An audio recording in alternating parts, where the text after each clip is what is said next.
तरीके से दुष्यंत चौटाला जी लगातार कह रहे हैं कि वो किसानों के साथ खड़े हैं, तो खड़े खड़े थक गए होंगे, थोड़ी देर बैठ जाएं। आप किसानों के खातिर कुर्सी नहीं छोड़ सकते, आपको इतना कुर्सी से लगाव हो चुका है, आप कुर्सी क्यों नहीं छोड़ रहे? बाकी सारे के सारे लोग तो अंग्रेजों के जूते चप्पल चाटने में लगे हुए थे, रानी विक्टोरिया को सलाम ठोकने में लगे हुए थे। ये तो हमारी खुशनसीबी है कि हमने 1947 से पहले जब इस देश से अंग्रेजों को खदेड़ा गया वो हमने नहीं देखा।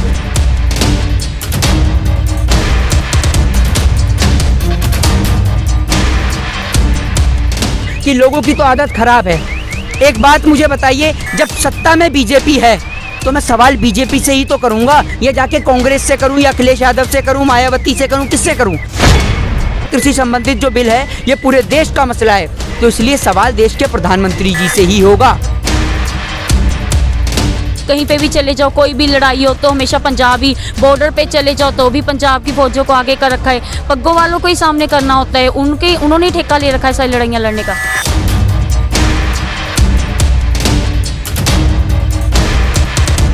आप उसे आतंकवादी बताने में लगे हुए हैं, आप उसे देशद्रोही साबित करने में लगे हुए हैं। अगर ये ऐसे खालिस्तानी हैं तो आप क्यों नहीं बनते? अमित शाह के बेटे जय शाह को आपने कभी देखा है बजरंग दल में जाते हुए? आपने कभी किसी नेता के बच्चे को देखा है सड़क पे प्रदर्शन प्रोटेस्ट करते हुए, पुलिस से लाठी खाते हुए? कि 3 महीने के भारत बंद से देश की इकोनॉमी गिर गई, देश की बहन बेटियों ने सड़क पे बच्चों को जन्म दिया, देश के मजदूर जो नंगे पांव अपने घर तक गए, उनको सरकार की औकात 200 रुपए का ट्रेन की टिकट देने की नहीं थी। हिटलर क्या करता था? अगर कोई भी उसके विरोध में बोला करता था तो उसको उठाकर जेल में बंद कर दिया जाता था। लेकिन आज राजनीति का स्तर इतना गंदा हो चुका है, आज राजनीति आक्रोश की बदले की। अगर कोई भी व्यक्ति आवाज उठाता है तो उसको बंद नहीं किया जाता, या तो आप देखते हैं कि उसकी गाड़ी पलट जाती है, या फिर वो पुलिस वालों से छीन के भगता है रिवॉल्वर तो उसका एनकाउंटर हो जाता है।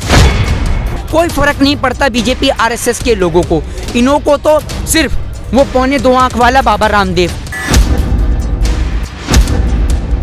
बहन बेटियों की इज्जत आबरू को बचाने वाले यही सिख समाज के लोग हैं। आज जिन्हें खालिस्तानी के नाम से संबोधित किया जाता है, जिन्हें आतंकवादी बताया जाता है, जो आपको नजर आ जाता है ना पीपी, एचपी, डीपी, ये सब हटने वाला है। इसकी जगह आपको नजर आएगा AP, Adani police, Ambani police, ये नजर आने वाला है। वो बीजेपी की रैली की बात बता रही थी, बीजेपी की रैली में 100-100 रुपए में लोग आते हैं ना, तो वो जाती होंगी 100-100 रुपए में, 100-100 रुपए ले लेकर, तभी उन्हें पता है वो बीजेपी की रैली की बात कर रही है, किसान आंदोलन की नहीं। बहुत सारे भाड़े के लोग हैं जो 100-100 रुपए का 50 में भी चले जाते हैं। आप समझते नहीं है बात को। उत्तर प्रदेश में वो बैठे हुए ना बाबा इज अ गैंगस्टर, वो अपना नाम बदल के योगी से ढोंगी कर लें तो बेहतर है। और ऐसे ऐसे ढोंग धतूरे रचते हैं कि आप ये देखिए, गाड़ी का शीशा नहीं टूटा लेकिन ईंट अंदर घुस गई। तो सेंटा क्लॉज भी सोच रहा है कि मैं अपनी ड्रेस बदल दूं, अपना थोड़ा सा लुक बदल दूं, क्योंकि मोदी जी ने तो दाढ़ी बढ़ाई ली है, सेंटा क्लॉज वो ही बन जाएंगे। डाकू क्या करते थे? वो अमीरों को लूटते थे, अमीरों को लूटकर गरीबों में बांटा करते थे। ये कलयुग का डाकू है। ये क्या करता है? ये गरीबों को लूटता है और अमीरों को दान करता है। कि भाइयों और बहनों, मेरा क्या है, मैं तो फकीर हूँ, झोला उठाऊंगा और चल दूंगा। निर्भया कांड के 3 आरोपियों को फांसी की सजा हुई, बहुत अच्छी बात है, सभी के लिए खुशी की बात है। लेकिन दूसरी ओर कुलदीप सिंह सेंगर, चिन्मयानंद, राम रहीम, नित्यानंद, आसाराम, इनको फांसी की सजा क्यों नहीं?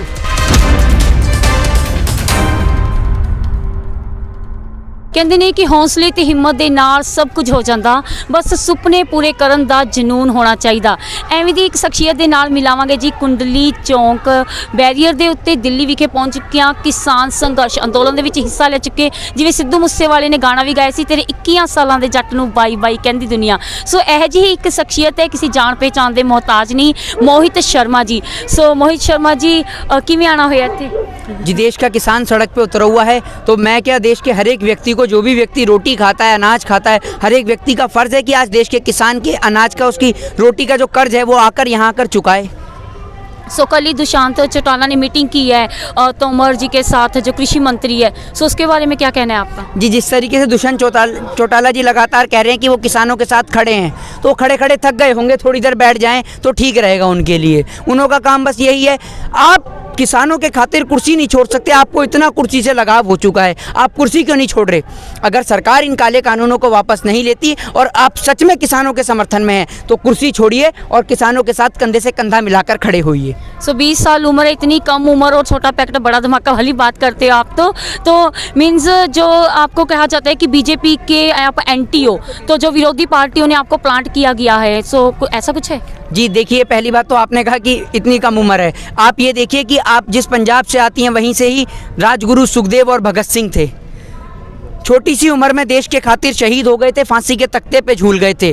उस समय भी देश के अंदर यही दुविधा थी कि देश की आज़ादी की लड़ाई लड़ने वाले चंद ही लोग थे, बाकी सारे के सारे लोग तो अंग्रेज़ों के जूते चप्पल चाटने में लगे हुए थे, रानी विक्टोरिया को सलाम ठोकने में लगे हुए थे। ये तो हमारी खुशनसीबी है कि हमने 1947 से पहले जब इस देश से अंग्रेज़ों को खदेड़ा गया वो हमने नहीं देखा। लेकिन आज जिस तरीके से हमारे बड़े बुजुर्ग, हमारी चाहे बेबे महेंद्र कौर हों, उन लोगों ने हमें सिखाया कि अपनी मातृभूमि की रक्षा किस तरीके से की जाती है, चाहे फिर वो गोरे अंग्रेज हों, चाहे दूसरी ओर भाजपा के नेता हों, नरेंद्र मोदी हों। किस तरीके से जब बात अपनी देश की आती है, अपनी मातृभूमि की आती है, तो किस तरीके से हमें उठ के साथ में एक साथ मिलकर चलना चाहिए। और आपने कहा कि हम किसी पार्टी से हैं, तो पहली बात मैं आपको एक बात बता दूं कि लोगों की तो आदत ख़राब है। एक बात मुझे बताइए, जब सत्ता में बीजेपी है तो मैं सवाल बीजेपी से ही तो करूंगा, या जाके कांग्रेस से करूं, या अखिलेश यादव से करूं, मायावती से करूं, किससे करूं? आप बताइए। जब मोदी जी केंद्र में बैठे हुए हैं, सत्ता में बैठे हुए हैं, और ये मसला जो है वो केंद्र का है, पूरे देश का ये मसला है, कृषि संबंधित जो बिल है ये पूरे देश का मसला है, तो इसलिए सवाल देश के प्रधानमंत्री जी से ही होगा और निश्चित तौर पे होगा।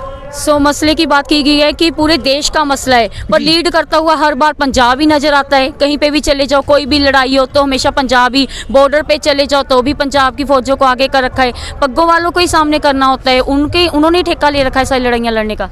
देखिए, आपने पहली बात ये करी कि ये तो बहुत अच्छी बात है कि कोई बात नहीं, देश के हिफाजत के लिए ये जो मेरे पीछे आप खड़े हैं, मेरे बड़े बुजुर्ग, मेरे दादा समान लोग, इन्होंने अपने बच्चों को सरहद की हिफाजत के लिए भेज रखा है और खुद यहाँ पर खड़े हुए हैं देश के लिए, देश की खातिर, किसानों के खातिर। ये तो बहुत अच्छी बात है, लेकिन ये बात आप और हम समझ रहे हैं ना, ये बात सरकार थोड़ी समझ रही है। सरकार तो इन लोगों को खालिस्तानी बताने में लगी हुई है, खालिस्तानी साबित करने में लगी हुई है। हरियाणा के खटारा, हरियाणा के मुख्यमंत्री मनोहर लाल खट्टर जो इन्हें कह रहे हैं खालिस्तानी है।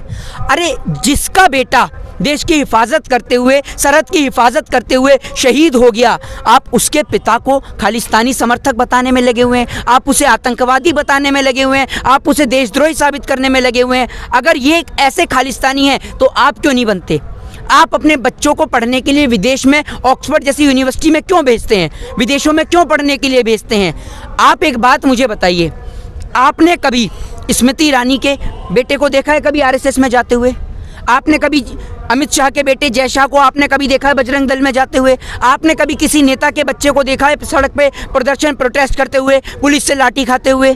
देखा है आपने? किसी ने भी नहीं देखा होगा, यहाँ इतने सारे लोग खड़े हैं। तो मतलब आप ये देखिए, अपने बच्चों को आराम से विदेश में भेज देते हैं पढ़ने के लिए, मौज का जीवन काटने के लिए, और यहाँ देश के बच्चों को हिंदू और मुस्लिम के नाम पर उनके मन के अंदर जहर घोलकर एक भाई को दूसरे भाई से लड़ाकर ये चाहते हैं कि भारत विश्वगुरु बन जाएगा। आप 3 महीने पूरा भारत बंद रहता है, कोई सवाल खड़ा नहीं करता कि 3 महीने के भारत बंद से देश की इकोनॉमी गिर गई, देश की बहन बेटियों ने सड़क पे बच्चों को जन्म दिया, देश के मजदूर जो नंगे पांव अपने घर तक गए, उनको सरकार की औकात 200 रुपये का ट्रेन की टिकट देने की नहीं थी। आपने नहीं पूछा किसी ने कि 3 महीने के लॉकडाउन से इतनी सारी हमारे देश के अंदर परेशानियां खड़ी हुई। इसको आप इमरजेंसी अघोषित कह सकते हैं, अघोषित इमरजेंसी कह सकते हैं। और आप एक बात बताइए, सरकार का जब मन करता है, सरकार के जब जी में आता है, सरकार देश के अंदर 144 लागू कर देती है। आप कॉन्स्टिट्यूशन की धज्जियां उड़ा देते हैं, संविधान की धज्जियां उड़ा देते हैं, आप राइट्स की धज्जियां उड़ा देते हैं, जबकि हमारे देश का संविधान कहता है राइट टू स्पीच की आज़ादी देता है, राइट टू फ्रीडम की हमें आज़ादी देता है। हमारे देश का आर्टिकल 19 कहता है हमें प्रोटेस्ट करने का अधिकार देता है, और ये प्रोटेस्ट करने का अधिकार कोई सत्ता, कोई सरकारी पक्ष हमसे नहीं छीन सकता। सो लोकतंत्र कहा जाता है जी, डेमोक्रेसी इंडिया है ना, और लोकतंत्र तो कहीं देखने को नहीं मिल रहा है, यहाँ तो डिक्टेटरशिप तानाशाह देखने को मिल रहा है। निश्चित तौर पर आपको मैं बता दूं, इनके गुरु थे MS गोवलकर। हिटलर के जो गुरु थे वो थे MS गोवलकर, जिनके रास्ते पे आज मोदी जी भी चल रहे हैं। हिटलर क्या करता था, अगर कोई भी उसके विरोध में बोला करता था तो उसको उठाकर जेल में बंद कर दिया जाता था। लेकिन आज राजनीति का स्तर इतना गंदा हो चुका है, आज राजनीति आक्रोश की बदले की राजनीति हो चुकी है। अगर कोई भी व्यक्ति आवाज़ उठाता है तो उसको बंद नहीं किया जाता, या तो आप देखते हैं कि उसकी गाड़ी पलट जाती है, या फिर वो पुलिस वालों से छीन के भगता है रिवॉल्वर तो उसका एनकाउंटर हो जाता है, या फिर उसको मार दिया जाता है। तो आज राजनीति का स्तर बहुत ख़राब हो चुका है। और एक और, जब भारत को विश्वगुरु बनाने की बात की जाती थी, आज आप देख लीजिए भाई को भाई से लड़ाकर देश के अंदर किसान सड़क पे है, उससे पहले देश का युवा सड़क पे था, उससे पहले बहन बेटियां महिलाएं सड़क पर थीं। लेकिन देश के लोगों को इससे कोई परवाह नहीं है, कोई फ़र्क नहीं पड़ता बीजेपी RSS के लोगों को। इन्हों को तो सिर्फ वो पौने 2 आँख वाला बाबा रामदेव वो ही देश हित में नज़र आता है, बाकी सारे के सारे देश विरोधी हैं।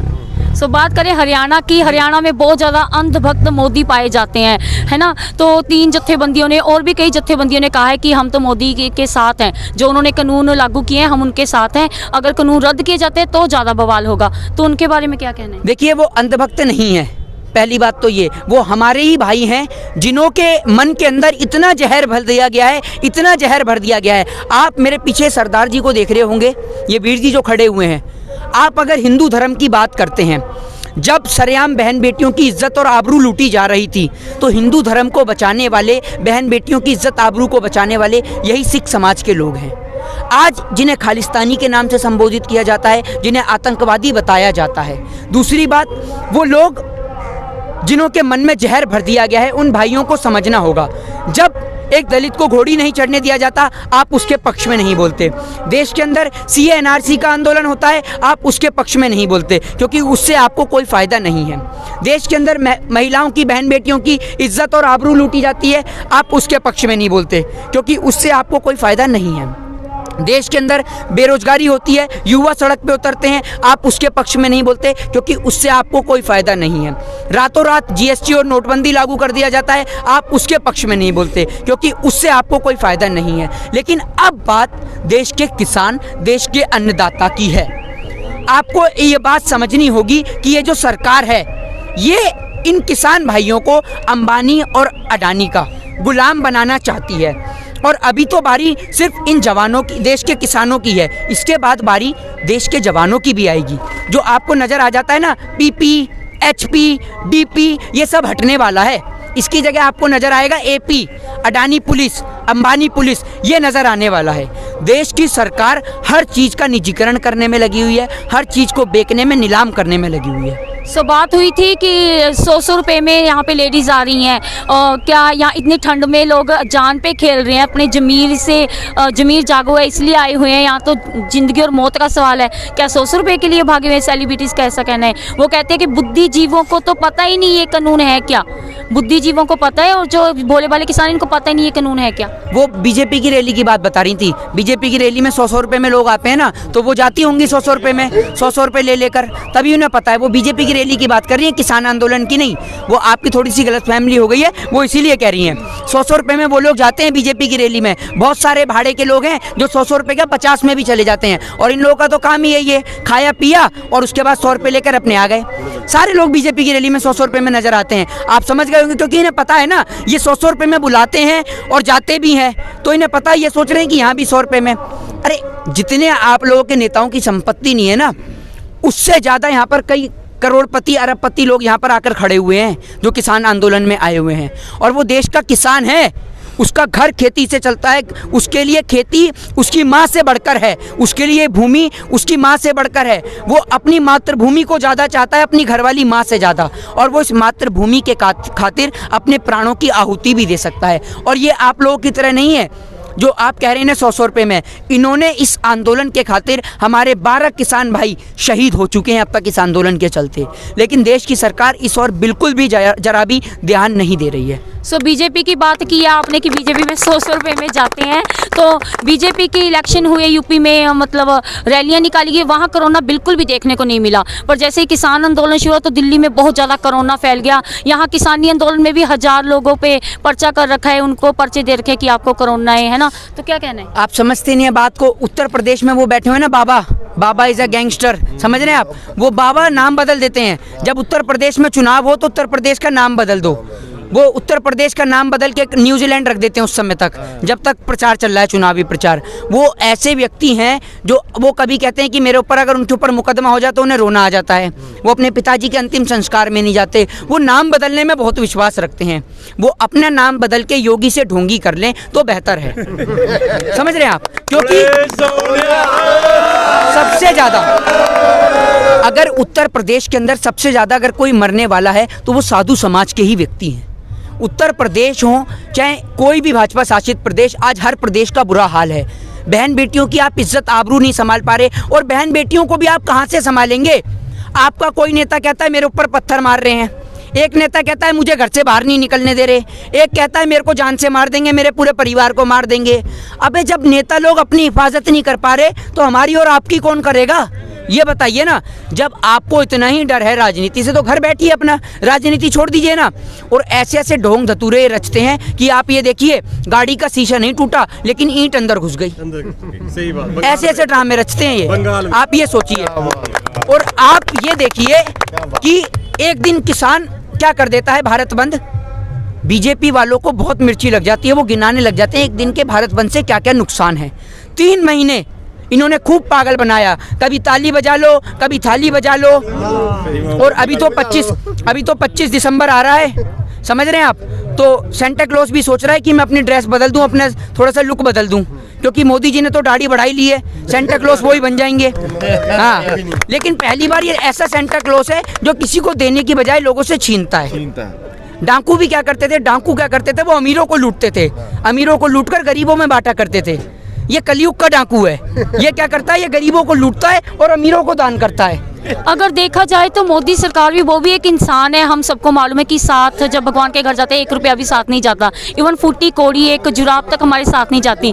तो क्या उनका दिल नहीं पसीजता? बैरिगेड्स तोड़े गए, पंजाब की नौजवानों पे इतना ज़्यादा मतलब गैस के गोले फेंके गए, इतनी ठंड में पानी की बौछारें करी गई है ना, तो उनका दिल नहीं पसीजता? उनकी इंसानियत क्या मर गई है कहीं पे? नहीं पसीजता है उनका दिल। मोदी जी कहते नहीं है कि भाइयों और बहनों मेरा क्या है, मैं तो फकीर हूँ, झोला उठाऊंगा और चल दूंगा। उनका दिल पसीज रहा है, तभी तो वो कह रहे हैं वो फकीर हैं, झोला उठाएंगे और चल देंगे। मोदी जी इस बात को नहीं समझते। और मैं आपको बताऊं कि कई ग्रंथों में भी लिखा हुआ है कि जिस व्यक्ति का घर और परिवार नहीं होता वो घर परिवार की कीमत नहीं समझ सकता। इतनी ठंड में जब मोदी जी अपनी मखमली रजाई चादर में बैठे होते हैं, उस समय देश का किसान यहाँ पर आकर बैठा हुआ है।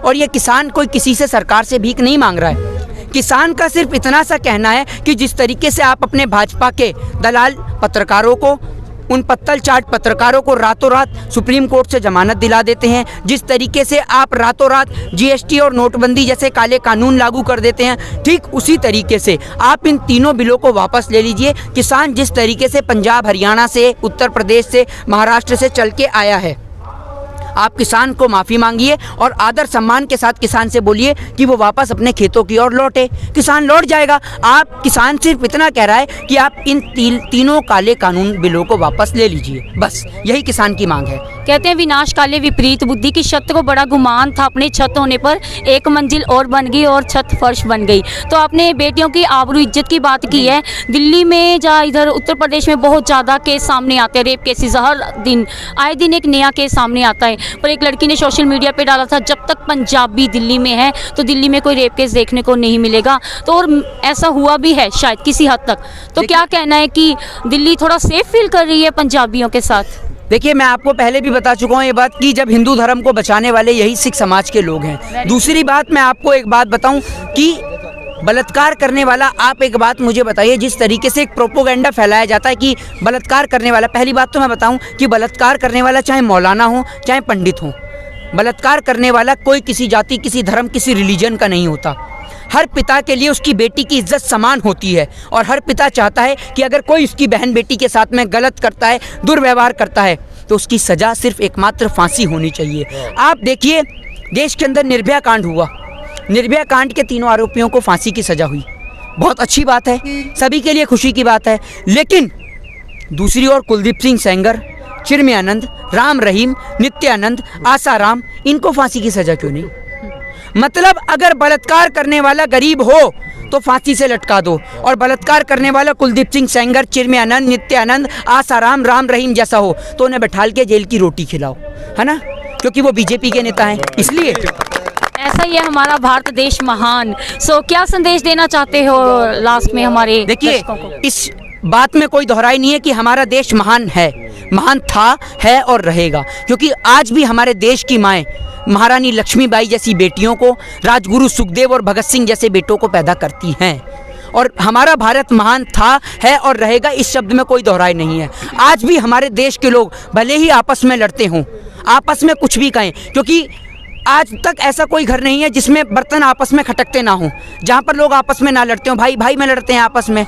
लेकिन जब बात हमारे देश की आती है, हमारे मुल्क की आती है, तो चाहे हिंदू हो, चाहे मुस्लिम हो, चाहे सिख हो, चाहे ईसाई हो, सारे एक साथ एक मुट्ठी बन के एक साथ खड़े नज़र आते हैं। लेकिन ये तो देश के प्रधानमंत्री हैं, जो हमारे देश के जवान जो एक और भारत माँ की हिफाजत के लिए पाकिस्तान बॉर्डर पर गोली खाते हैं, और देश के प्रधानमंत्री पाकिस्तान जाकर बिरयानी खाते हैं। एक और देश के जवान चाइना पर जाकर गोली सीने पर खाते हैं, दूसरी ओर प्रधानमंत्री जी वहीं जाकर झूला झूलते हैं। तो ये तो हमारे प्रधानमंत्री जी का दोहरा चरित्र है। लेकिन हमारे देश के जवान सिर्फ एक चीज़ से प्यार करते हैं, वो है भारत देश की मिट्टी। और इस मिट्टी के खातिर जो भी वीर शहीद होता है, वो अपने आप को बहुत सौभाग्य मानता है कि उसका जो लहू है वो इस देश के काम आया। इससे बड़ी सौभाग्य की बात क्या होगी? किसान एकता जिंदाबाद, किसान एकता जिंदाबाद, मोदी सरकार मुर्दाबाद, मोदी सरकार मुर्दाबाद। सो क्या लगता है जीत हासिल होगी? बिल्कुल निश्चित तौर पे जीत हासिल होगी, क्योंकि सरकार को बनाने वाले कोई विदेश से नहीं आए, हम ही लोग हैं जिन्होंने सरकार को वोट दिया है, बहुमत दिया है। तो अगर इस देश का लोकतंत्र एक चाय वाले को प्रधानमंत्री बनाना जानता है तो उसे हटाना भी जानता है। सो ये थे मोहित शर्मा जी। उम्र है सिर्फ 20 साल और इतनी देशभक्ति जिंदगी में पहली बार देखी है, तो सल्यूट है इनकी देशभक्ति को। तो लगता है कि सिंहासन हिलाकर ही हटेंगे। मैं राधिका शर्मा, कैमरामैन आशु दे नाल ताज़ा खबर 24 तो धन्यवाद।